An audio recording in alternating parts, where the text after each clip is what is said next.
All right, when the alarm sounds, even if it comes via fax, Detroit firefighters rush into action, no questions asked. But you won't be able to say thank you with a box of goodies or any other donations unless you jump through a few hoops first. And this is a story that has our Ronnie Dow fired up tonight. She joins us now live from downtown Detroit. Ronnie, what is this all about?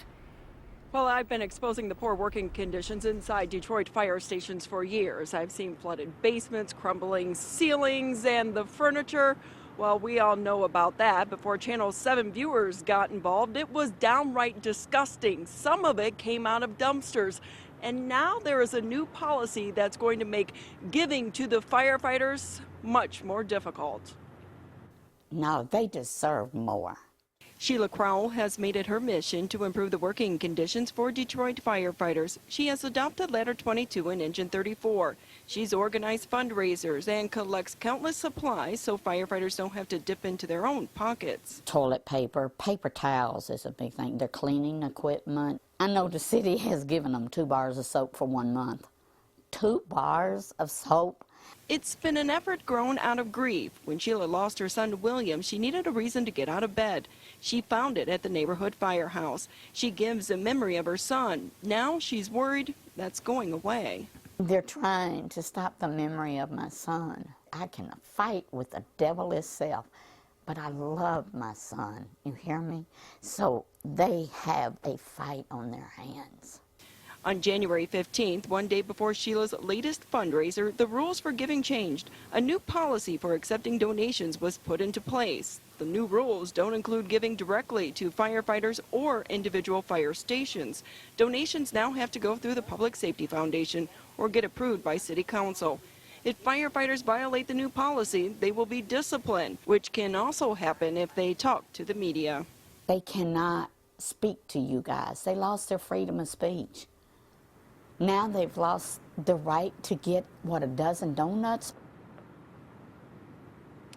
You know, I reached out to the mayor's office last night to give them plenty of time to respond to this story. Yet, out of the thousands of employees that work for the city of Detroit, not one person was available to do an on-camera interview with me today. But at 4:27, I did get a statement from the fire commissioner, and it's a pretty long, lengthy statement, so we're going to put it up on our website. But it does say in part that reporting of all donations, whether cash or goods, is being done for transparency reasons. And let's scroll all the way down to the bottom.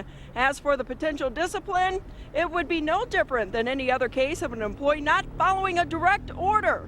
So for the first offense, it could range from a written reprimand to a suspension of up to 6 days, people.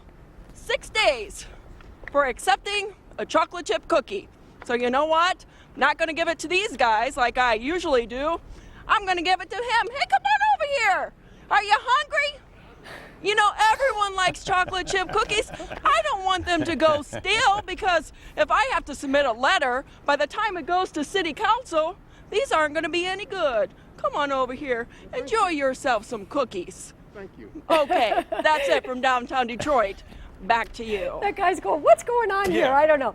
Ronnie, a lot of the stories you do, when we hear about red tape and bureaucracy and all that, leaves us shaking our heads. I know you said in that statement that it said transparency, but I mean, do we know what prompted this, do you think, the change? I really don't. I mean, I don't think there was any one specific incident, and there is a foundation that is set up, the Public Safety Foundation, for donations to go through.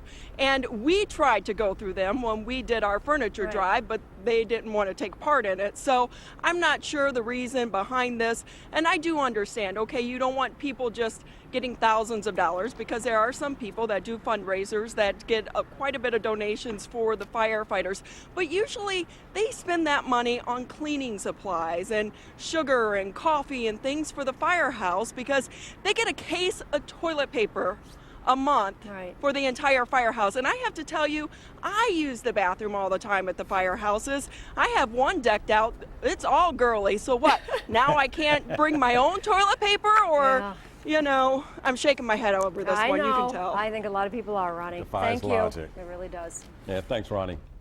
Well, some fresh